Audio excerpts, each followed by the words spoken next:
es la ética? ¿Cuál es su relación con la academia? Encuentra las respuestas en nuestro programa Homo Ethicus. Iniciamos.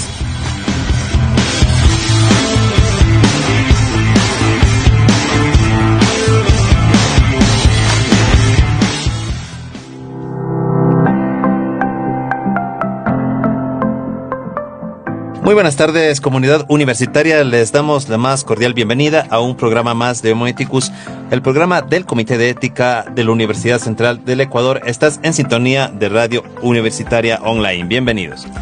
Bienvenidos toda la comunidad universitaria. Cristian, buenas tardes, me alegro muchísimo poder compartir con usted un programa más de Homo Ethicus.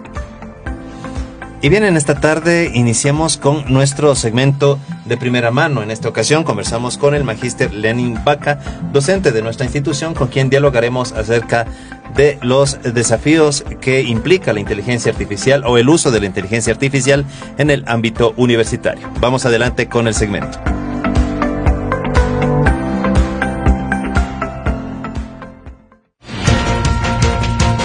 De primera mano. Un recorrido a los temas de interés social analizados por expertos en la materia. Y bien, continuamos con Homo Ethicus y les damos la más cordial bienvenida al segmento de primera mano, en donde conversamos con expertos sobre temas cruciales para la educación y para la sociedad. Hoy abordaremos un tema que está transformando la enseñanza y el aprendizaje, la inteligencia artificial en la educación superior. Y es que la IA ha revolucionado muchos sectores y la educación no es la excepción. Desde la personalización del aprendizaje hasta la automatización de tareas administrativas, las aplicaciones de la IA pueden mejorar la enseñanza, pero también plantean dilemas éticos importantes. ¿Cómo garantizamos el uso responsable de estas tecnologías? ¿Cómo afectaría la IA la relación entre docentes y estudiantes? Para responder a estas y otras interrogantes, tenemos el agrado de recibir al magíster Lenin Vaca. Nuestro invitado de hoy es docente de la Universidad Central del Ecuador y experto en inteligencia artificial aplicada a la educación universitaria. Se graduó como químico farmacéutico en la misma universidad y obtuvo una maestría en seguridad y prevención de riesgos del trabajo en la Universidad Tecnológica Equinoccial. Actualmente cursa una maestría en Administración de Negocios en ENTECH, Universidad Tecnológica de México. Su formación en inteligencia artificial incluye estudios en instituciones de prestigio como Vanderbilt University y el MIT. Ha impartido múltiples capacitaciones sobre inteligencia artificial y ética en la docencia, contribuyendo significativamente a la preparación de educadores en el uso de herramientas tecnológicas para la enseñanza. Además, cuenta con experiencia en investigación científica y en la docencia de diversas materias en áreas como química y seguridad industrial. Con una sólida trayectoria académica y profesional, el magíster Vaca nos acompaña hoy para compartir su conocimiento sobre el impacto de la inteligencia artificial en la educación superior. Bienvenido. Muchísimas gracias por el espacio, una buena tarde. Y bien, ya para entrar un poquito ya en materia, cuéntanos cómo ha cambiado, cómo ha influido la inteligencia artificial desde el boom, que me parece que parece desde hace unos 5 años para acá. ¿Cuáles los cambios que tú has identificado, tanto positivos como negativos, en el tema de la IA en la educación? Bueno, desde ese punto de vista del impacto, yo pensaría que hubieron pérdidas, hubieron ganancias. Evidentemente, la inteligencia artificial es un arma de doble filo prácticamente, sobre todo en este contexto educativo. Se ha visto que permite una autoeducación hasta cierto punto. Es dentro de los puntos positivos, sería ese el principal. Adicionalmente, se gana mucho tiempo. Quizá el estudiante, de lo que antes tenía que revisar su información en libros súper extensos, incluso en otro idioma, ahora el acceso a la información es supremamente fácil. Y la inteligencia artificial acelera los procesos, sobre todo de consulta, de elaboración de tareas, sobre todo las que son sencillas. Pienso que el lado negativo, por su contraparte, en cambio, tiene que ver con la lenta muerte del pensamiento crítico. Entonces, esto es algo que me he encontrado, es muy alarmante siempre que existen conferencias en las que yo tengo el privilegio de ser convocado como expositor. Haciendo un sondeo con los presentes, siempre se presenta este tema de que los estudiantes han dejado de ser críticos, tratan solamente de hacer el mínimo esfuerzo y claro, se comprende, ¿no? Es un sesgo cognitivo incluso, pero se ha visto más acentuado por el aparecimiento de estas herramientas. Uh-huh. Y en este sentido, ¿cómo abordar o cómo un poco mitigar precisamente estos problemas como docente universitario dentro del aula? ¿Cómo generar precisamente este pensamiento crítico? Justamente como la cualidad de la inteligencia artificial es ahorrar tiempo, es dinamizar los trabajos, es hacer más simple el asunto de las consultas o de las tareas, pienso que en principio nadie es capaz de controlar el uso de la inteligencia artificial. Es más, yo pienso que actualmente no hay persona, sobre todo la que esté dentro del contexto educativo, ni escolares, ni colegiales, ni tampoco en la educación superior, que no haya tenido contacto con la inteligencia artificial. Entonces, los estudiantes con mucha más razón, ellos son súper expertos.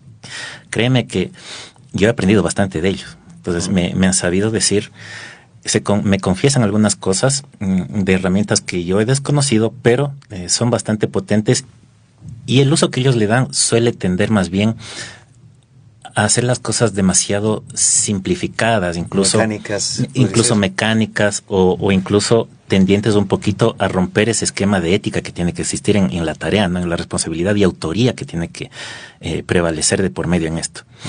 Entonces, hablaba yo de la facilidad que nos permite este tipo de herramientas en cuanto a los trabajos y su desarrollo. Pienso yo que la forma antigua de trabajar con tareas o consultas ya dejó de existir.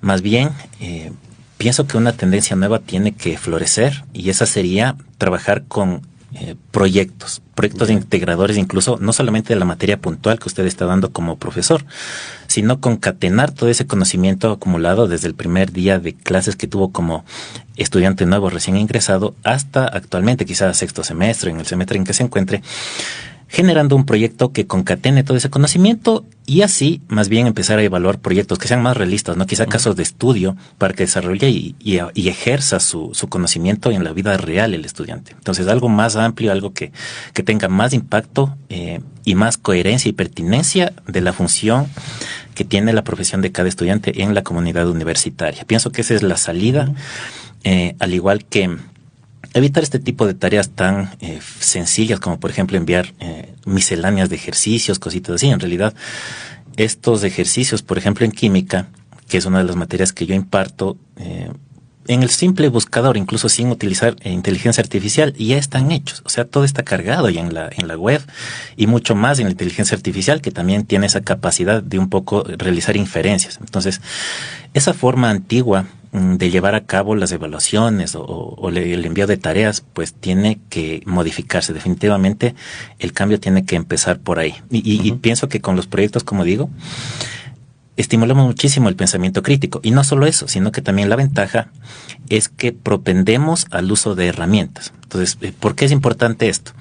Porque si analizamos y hacemos una analogía cercana, sabemos que Estados Unidos, por ejemplo, desde hace mucho tiempo utilizaba herramientas como tractores, situaciones mecanizadas, ¿no? O sea, tecnología para desarrollar sus competencias agrícolas. Entonces vamos a este campo. Y nosotros hasta ahora seguimos con el asadón, la pala. Entonces, las herramientas están para usarse, ¿no? La idea es más bien estimular, pero siempre y cuando estemos dentro de un contexto ético, responsable y que propenda al pensamiento crítico. Eso sería lo ideal, ¿no? Eso sería lo ideal. La palabra clave creo que es herramienta. La IA es una herramienta, pero no puede sustituir precisamente al pensamiento del estudiante. Por supuesto. Ahora bien, hay actores también que consideran que debido precisamente a la injerencia de la inteligencia artificial, sería dable también dentro del aula de clases volver a la oralidad. Hacerle hablar al estudiante, que el estudiante interactúe y que el estudiante manifieste verbalmente cuál es específicamente su pensamiento. ¿Qué opinas tú al respecto? Sí, justamente esa misma es el alma de la nueva educación, utilizando herramientas de inteligencia artificial, porque si bien es cierto, podemos ya presentar quizá un informe supremamente organizado, sin faltas ortográficas, que también tendría que empezarse a volver a valorar, y además súper técnico, pero si el estudiante no sabe ni siquiera lo que él mismo imprimió, o sea, ¿cómo podemos decir que estamos generando verdadera educación? Entonces, nuestra misión como educadores es justamente alimentar al estudiante para las habilidades que tiene que ejecutar en la vida real. Entonces, la oralidad, justamente, al igual que esto de los proyectos, ¿no? Es una salida para las tareas. La oralidad sería una salida para recoger esas tareas que hizo el estudiante, ¿no? O al mismo tiempo una prueba escrita presencial sería excelente. En realidad, justamente eso es lo que yo hago. Las tareas que yo envío jamás valoro grandemente. Por ejemplo, sería un 20% de la tarea entregada impresa o digital, ese archivo del proyecto desarrollado sería esa parte, ¿no? Un 20% de la tarea, y el 80% corresponde a una evaluación de cómo el estudiante ha desarrollado y qué ha aprendido y cuáles soluciones ha entregado a ese proyecto que se le ha enviado a hacer. Uh-huh. Tú dijiste que el tema de prácticamente la inteligencia artificial o un trabajo hecho con inteligencia artificial es prácticamente indetectable. ¿Qué pasa con estas herramientas que dicen detector de IA? ¿Sirven, no sirven?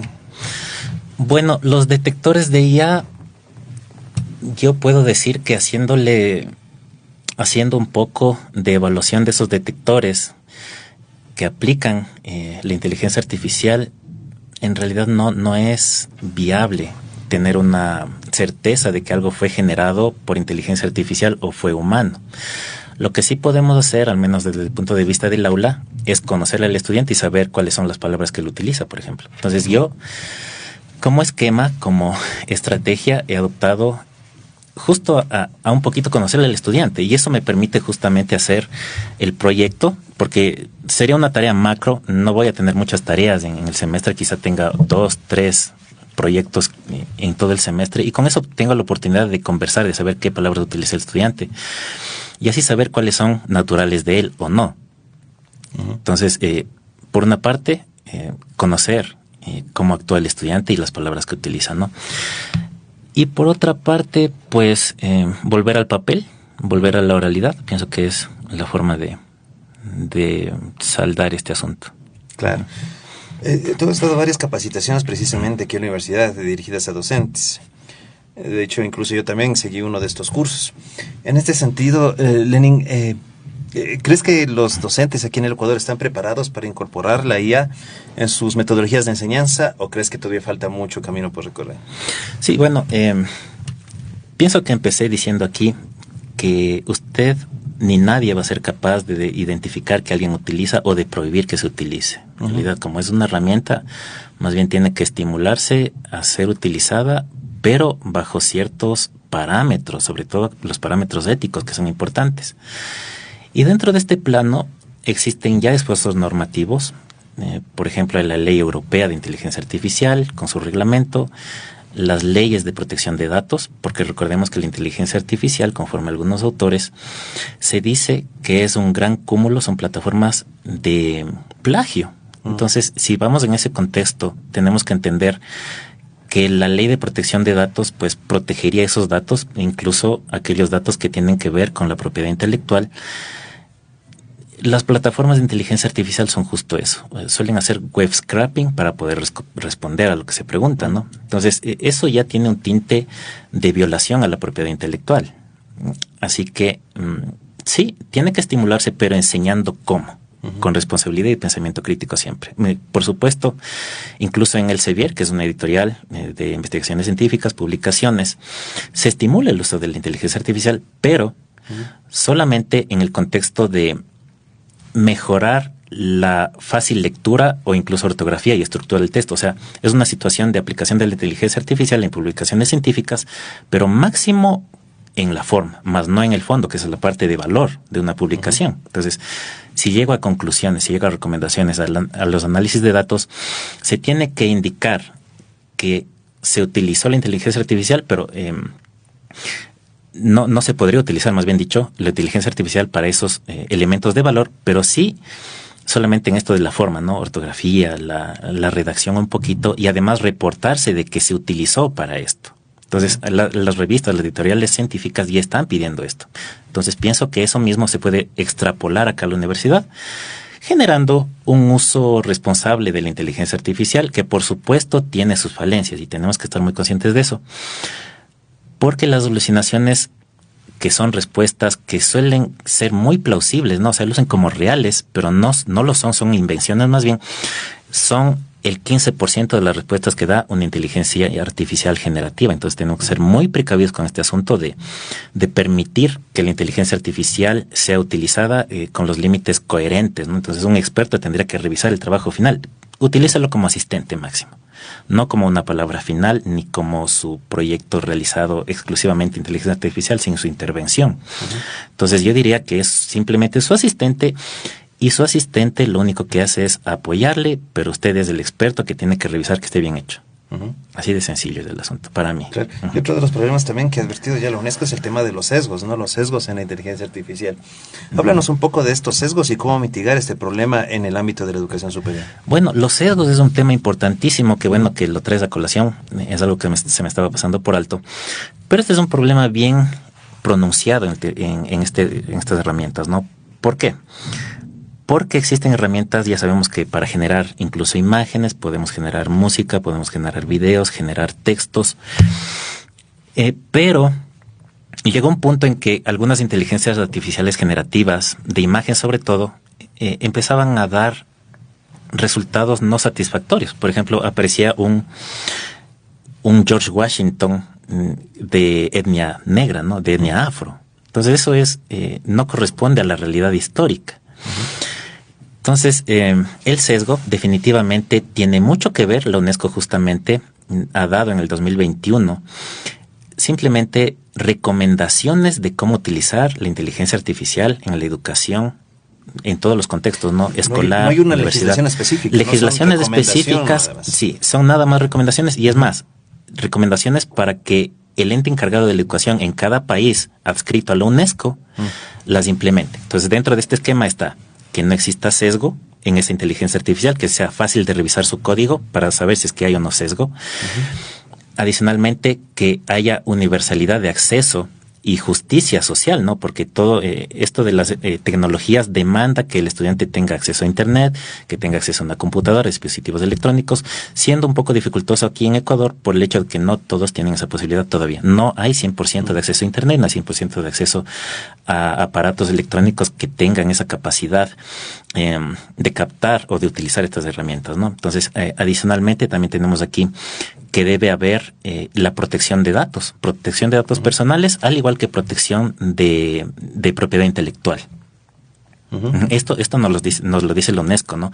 Entonces, pensando en esto, y además, como decía, podemos tener en contexto ético, sobre todo, los lineamientos que nos recomienda la UNESCO, un poco regulatorios, podemos hacer caso, podemos tener mucha atención a lo que nos dice la Ley de Protección de Datos, que también no podemos nosotros revelar nuestros datos a la inteligencia artificial, por el hecho de que, si bien es cierto, se dice que es gratuita, pero usted firma siempre unos términos y condiciones de uso. Entonces, ahí, en esos contratitos se nos dice que esa información puede ser utilizada para entrenar a la inteligencia artificial o por otros fines, ¿no? Entonces, al final usted está pagando, pero con datos que usted le cargan. Que hablas de otros fines, puede ser cualquier cosa. Cualquier cosa, claro. Cualquier cosa. Porque estas empresas pueden vender esos datos a otra tercera empresa, y ellos sabrán lo que hacen.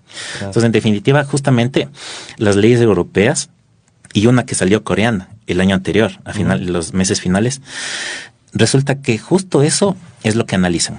¿Qué nivel de riesgo tiene cada empresa de inteligencia artificial en cuanto al manejo de datos, en cuanto a la transparencia de sus algoritmos, en cuanto a las respuestas que da en definitiva, ¿no? Y tampoco que haya sesgos. Uh-huh. Entonces, justamente eso es lo que se regula, pero por ley. Ahora, como nosotros no tenemos una regulación clara, nada más los lineamientos que la UNESCO nos ha dado y la Ley de Protección de Datos aquí en Ecuador, lo que podemos inferir es únicamente que en ausencia de norma nacional tenemos dos salidas. Podemos utilizar la ética, que tendría que prevalecer pues sobre cualquier otra cosa, pero nosotros conocemos, ¿no? Si es que algo no es obligatorio, pues puede evadirse en algún momento. La ética evidentemente es una situación de opcional prácticamente, ¿no? Pero evidentemente debería ser algo en lo que el docente intervenga y haga conciencia con los estudiantes de que eso debería ser más bien el diario vivir, profesional sobre todo. Entonces, a ausencia de norma clara o norma obligatoria, pues la ética es nuestra salida. Si no tenemos nosotros ahorita marcos regulatorios, pues, pero sí tenemos principios éticos. Entonces, pienso que esa es la solución como para evitar estos problemas que la inteligencia artificial nos ha dado. Por ejemplo, los deepfake, que son simulaciones o falsificaciones de algo que luce supremamente real.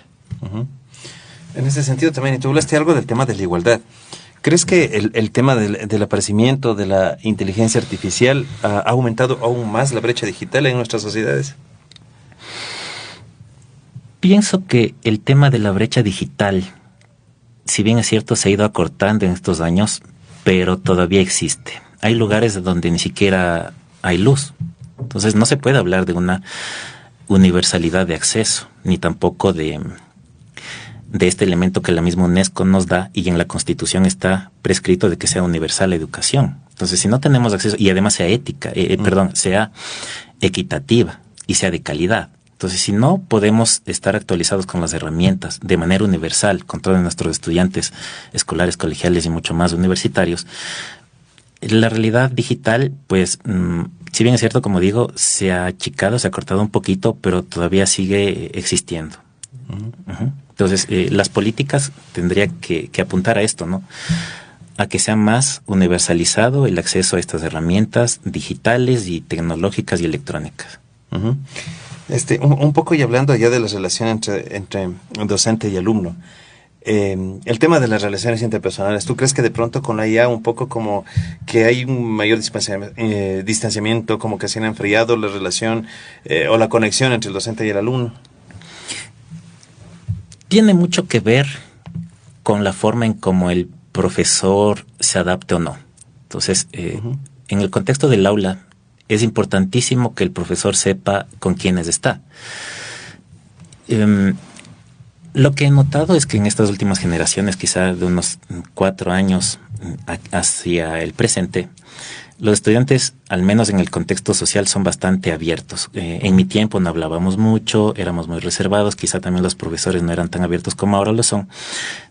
Pensaría que por ese lado no se ha perdido tanto, por la misma forma en que las generaciones actuales actúan y su modus vivendi, ¿no? Entonces estas generaciones tienen esa apertura más con los profesores. Además que los profesores son millennials prácticamente ahora. Entonces también hemos tenido profesores que han sido muy herméticos con nosotros y nosotros estamos haciendo lo contrario, siendo un poco más abiertos, dando más oportunidades, viendo que la transmisión del conocimiento que nosotros tenemos sea muy pertinente a la realidad y ejercicio profesional. Entonces, por ese lado, que no tiene que ver con la inteligencia artificial precisamente, pues ha habido un acercamiento más estrecho con los estudiantes y profesor. Pero el impacto de la inteligencia artificial, pensaría que no tiene influencia en realidad en la relación profesor-estudiante. Lo que puede pensarse, sí, es que se siente como que al profesor un poquito se le está quitando ese campo, esa jerarquía quizá vertical que en antaño había, ¿no? Ahora quizá la educación se entiende sobre todo para que los estudiantes que han aprendido con las técnicas actuales, ¿no? En el colegio, en ese contexto de horizontalidad más bien con el profesor,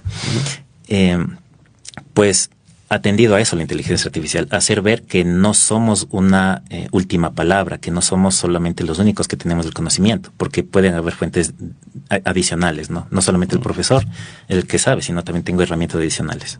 Pienso que esa es la única consecuencia del uso de la inteligencia artificial en la relación estudiante-profesor. Y ahora hay varios sectores o varios ámbitos en los cuales precisamente las máquinas están reemplazando a los seres humanos. ¿Cómo visualizas el futuro en el tema docencia, hablemos por ejemplo? ¿Crees que llegaremos al momento de ver clases impartidas exclusivamente por robots o por inteligencia artificial? Yo te puedo decir que ya podemos ver ese momento. De hecho, una escuela en Inglaterra no tiene profesores, pero sí tiene herramientas de inteligencia artificial que desarrollan las clases. Pero eso en niveles primarios, no escolares. Cuando ya se necesita un poco más de criterio en la formación profesional, por ejemplo, educación superior, ahí sí el pensamiento crítico, yo pienso que es el principal puntal.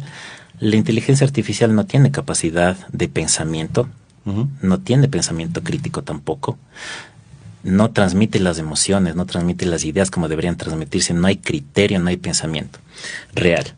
Entonces, la ausencia de un docente en el contexto educativo superior es hasta este punto imposible. Si la inteligencia artificial llegase a razonar en realidad, más no a calcular las palabras más apropiadas para responder, en ese momento puede ser que sí, claro, pero estamos lejos todavía.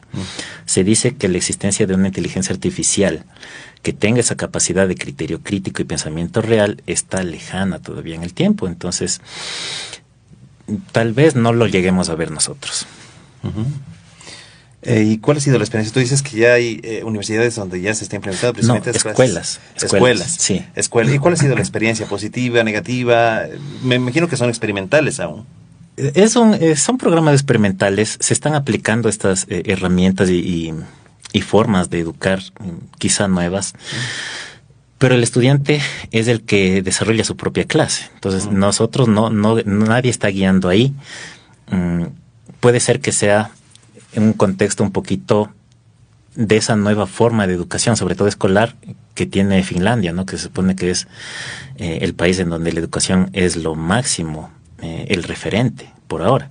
Entonces, yo le asumo como algo similar. No exigencia, no programas concretos, pero sí un poquito la información y la forma de consulta de esa información es lo que más veo que aquí se puede potenciar. Entonces el estudiante se vuelve experto en utilizar las herramientas, experto en buscar, experto quizá un poquito en saber cómo resolver alguna cosa a través de las herramientas, pero el pensamiento crítico en cambio va a ser muy lesionado en este asunto.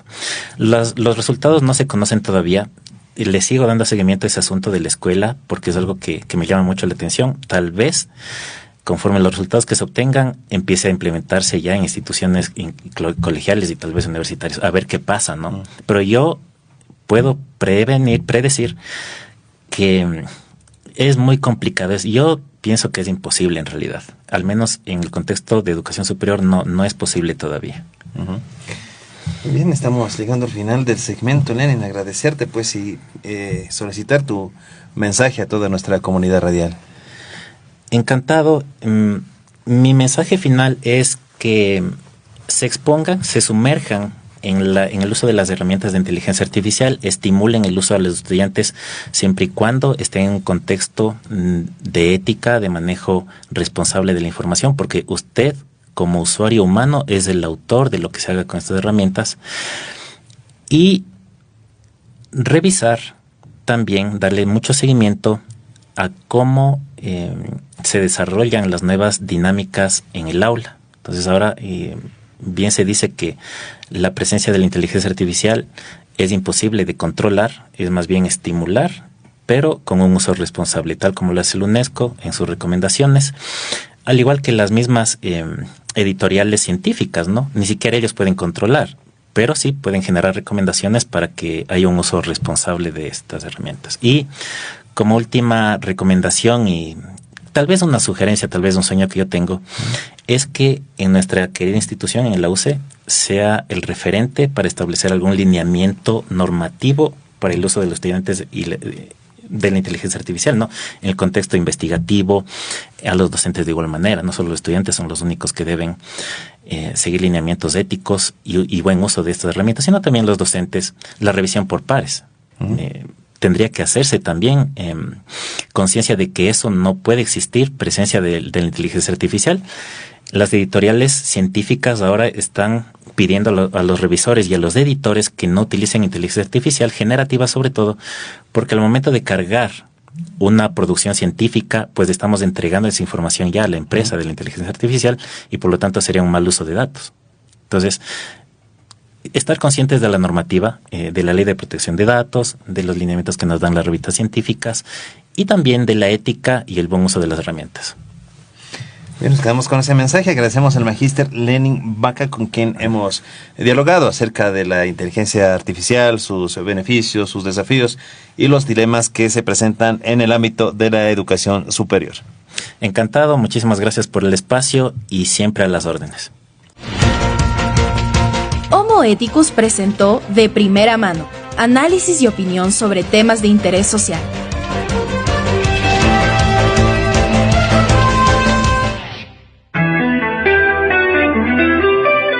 La ética es el fundamento de nuestro aprendizaje. Iniciamos con la franja ética. Conoce los valores y principios que guían nuestra actividad universitaria. Y bien, a continuación Nancita nos presenta el segmento La Franja Ética. Bueno, en esta tarde voy a hacer un pequeño análisis, Cristian, sobre la despedida del expresidente de Uruguay, José Mujica, y su legado. Traigo este tema para la franja ética porque creo que sí debemos ensalzar las buenas acciones de personas que se encuentran en algún momento dado al frente de un país. José Pepe Mujica dejó su último cargo como senador de la Cámara de Uruguay el 20 de octubre del 2020, después de ostentar la presidencia de Uruguay, marcando el cierre de una etapa histórica en la política uruguaya. Su discurso de despedida fue emotivo, reflexivo y lleno de enseñanzas sobre la vida, la política y la humanidad. Mujica ha sido descrito como el jefe de Estado más humilde del mundo, debido a su estilo de vida austero y a su donación de alrededor del 90% de su salario mensual de $12,000 a organizaciones benéficas que beneficiaban a los pobres y a los pequeños empresarios. Mujica, reconocido por su estilo de vida austero y su filosofía de servicio, explicó que su retiro se debía a su edad avanzada, 85 años en ese momento, y a problemas de salud, pero dejó claro que no abandonaba la lucha por los valores en los que cree. En su discurso advirtió sobre los peligros del odio en la política, promoviendo el diálogo y la unidad como herramientas fundamentales para la democracia. Su legado va más allá de su gestión presidencial. Mujica fue un líder que transformó la política con su autenticidad y compromiso con los sectores más vulnerables. Durante su mandato promovió políticas progresistas, como la legalización de la marihuana, el matrimonio igualitario y la despenalización del aborto, posicionando a Uruguay como un país vanguardista en derechos sociales. Además, su visión de la austeridad en el poder lo convirtió en un referente mundial. Donaba gran parte de su salario a obras sociales y vivía en su modesta chacra en las afueras de Montevideo, demostrando que la política no debe ser un medio de enriquecimiento personal. Su despedida no fue solo un adiós de un político, sino la reflexión de un hombre que dedicó su vida a la justicia social, dejando una huella imborrable en Uruguay y en el mundo. Su mensaje de paz, humildad y solidaridad sigue siendo una inspiración para las futuras generaciones. José Mujica practicó valores como la humildad, justicia social, solidaridad y equidad durante su gobierno. Promovió derechos humanos, sostenibilidad y participación ciudadana, destacando por su austeridad personal y su enfoque en la igualdad. Su mandato estuvo marcado por reformas progresistas y una fuerte ética de servicio público. Cristian, este tipo de mandatarios y seres humanos necesita el mundo. Pues es una reflexión también ahora que estamos próximos a una... que vamos a elegir presidente, ¿no? Entonces creo que es una reflexión oportuna en la franja ética. Muchas gracias, Nancita. Precisamente, ¿no? En un mundo donde la política generalmente se ve marcada, manchada por egoísmos, por luchas de poder, por corrupción, precisamente Pepe Mujica nos recuerda que el liderazgo no se mide por cargos, no se mide por riqueza, sino precisamente en ese legado, en esa huella ética y humana que deja para sus conciudadanos. Muchas gracias, Nancita. Gracias, Cristian. Y bien, a continuación presentamos el segmento Melodeando. Que cada día nos movamos con la convicción ética que caracteriza a nuestro ser universitario. Esto fue La Franja Ética.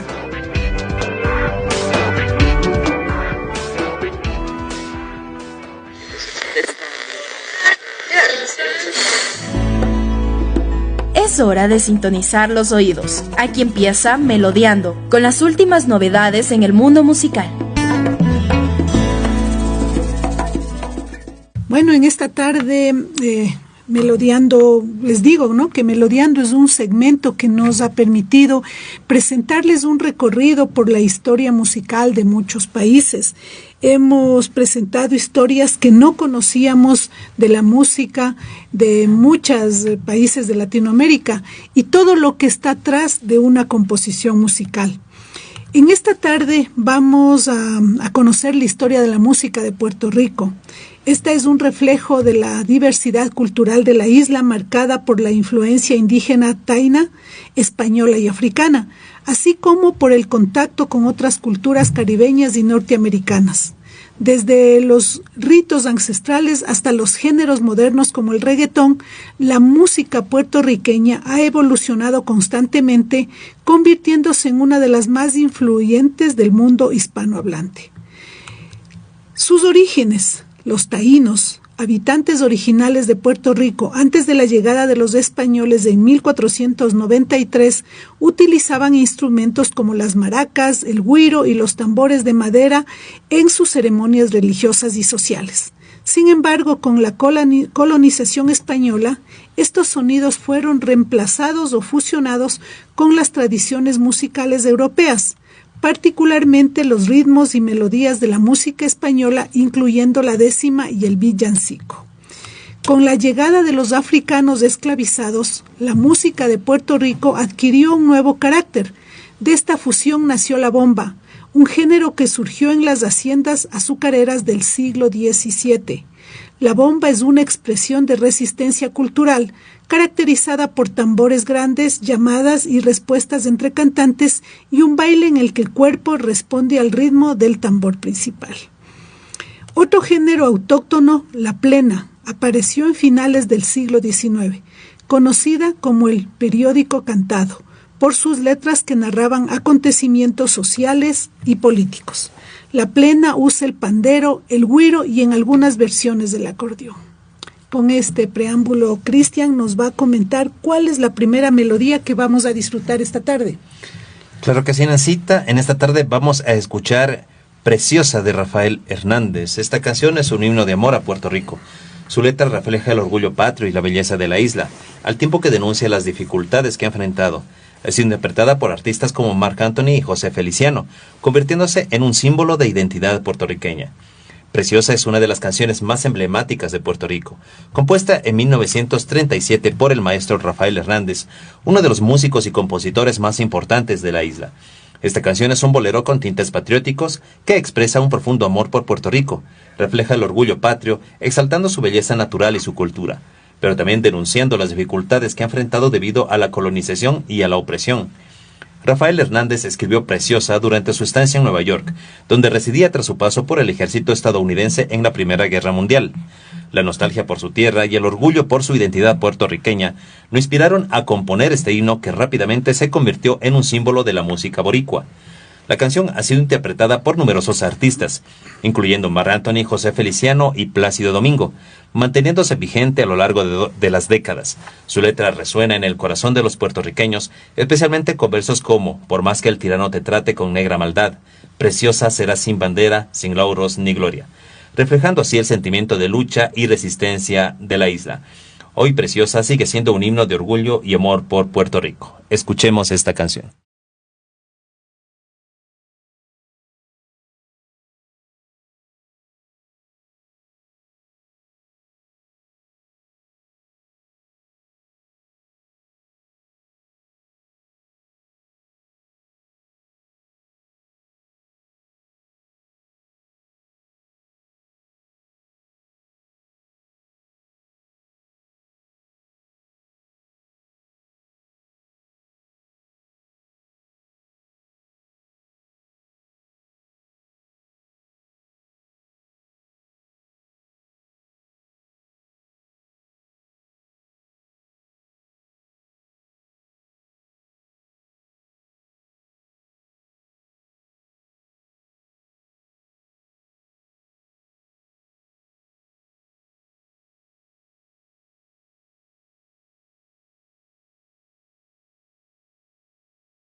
Continuamos con Melodiando. En cambio, a finales del siglo XX y principios del XXI, Puerto Rico se convirtió en el epicentro del reggaetón, un género derivado del dancing hall jamaiquino, el hip hop y la música urbana latina. Pioneros como Vico C, DJ Playero y Daddy Yankee popularizaron el estilo, y hoy en día artistas como Bad Bunny, Rauw Alejandro y Karol G continúan su expansión global. Puerto Rico sigue siendo un líder en música latina, con artistas que innovan en géneros como el trap latino, el pop urbano y la fusión tropical.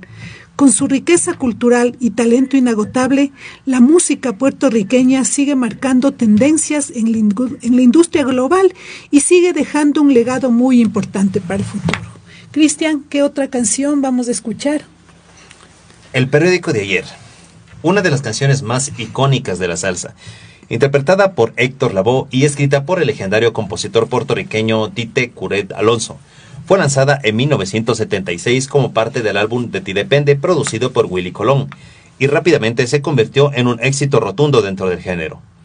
La canción es una metáfora del desamor, comparando una relación fallida con un periódico viejo que ya ha perdido su relevancia. La letra describe el dolor y el desencanto de un amor que alguna vez fue importante, pero que hoy no significa nada. Un tema universal que ha resonado con generaciones de oyentes. Musicalmente, el periódico de ayer destaca por su ritmo envolvente, arreglos orquestales sofisticados y la inconfundible voz de Héctor Lavoe, quien con su interpretación logra transmitir la melancolía y el despecho del tema. Su impacto fue inmediato, consolidando a Lavoe como uno de los grandes exponentes de la salsa y llevando la música puertorriqueña a un público internacional. Hasta el día de hoy, la canción sigue siendo un referente en la salsa y un himno para los fanáticos del género, manteniendo viva la leyenda de Héctor Lavoe. Disfrutemos de El periódico de ayer.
Hemos concluido Melodiando, querida comunidad universitaria. Espero que les haya gustado nuestro programa. Nos estaremos reencontrando la próxima semana. Muy buenas tardes con todos. Gracias, Cristian. Una buena tarde. Muchas gracias, Nancita, y a nuestra comunidad universitaria. Muchas gracias por su gentil sintonía. Y nos despedimos igualmente con música. Les traemos en esta tarde a Latinoamérica de Calle 13. Latinoamérica fue lanzada en 2011 por Calle 13. Es una de las canciones más influyentes de la música puertorriqueña, escrita por Residente, René Pérez Joglar, y producida por Visitante, Eduardo Cabra. Forma parte del álbum Entre los que quieran y se convirtió en un himno de identidad, resistencia y orgullo para los pueblos latinoamericanos. Inspirada en la historia de lucha y resistencia de América Latina, la canción denuncia la explotación de los recursos naturales, la desigualdad social y la opresión colonialista. Con versos como "Soy lo que dejaron", "Soy toda la sobra de lo que te robaron", Residente resalta la herencia de saqueo y lucha de la región, mientras que frases como "No puedes comprar el viento, no puedes comprar el sol", critican la privatización de los bienes naturales. Musicalmente, la canción incorpora elementos del folclore latinoamericano, utilizando instrumentos como la quena, el charango y el bombo legüero. Además, cuenta con la participación de 3 grandes voces: Susana Vaca de Perú, Totola Momposina de Colombia y María Rita de Brasil, lo que refuerza su mensaje de unidad. Latinoamérica recibió múltiples premios, incluyendo Grabación del Año y Canción del Año en los Latin Grammy 2011. Su impacto trasciende la música, siendo utilizada en protestas y movimientos sociales. Más de una década después, sigue siendo un símbolo de orgullo y resistencia para América Latina y mucho más para Puerto Rico. Su impacto perdura, inspirando a nuevas generaciones a valorar sus raíces y a seguir luchando por justicia y dignidad. Buenos días a todos los amables oyentes en esta mañana de su radio Inti Radio. Allí ya chukaliyachu walayachu mereya kasekichis. Kay qosqollaqtapiqa qillatata hawallaqtakunapi uyariwarniykuna wayqikuna panaykuna. Kunaqa allintaki wayrakuna chaymunqa kay Puerto Rico nacionmanta pacha. Paykuna sutikmi Calle 13. Y las patas vemos taquita pomanchis. Chaytaki sutikmi Latinoamérica. Uyarikusunchis.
Demos un giro a nuestras ideas en Homo Ethicus.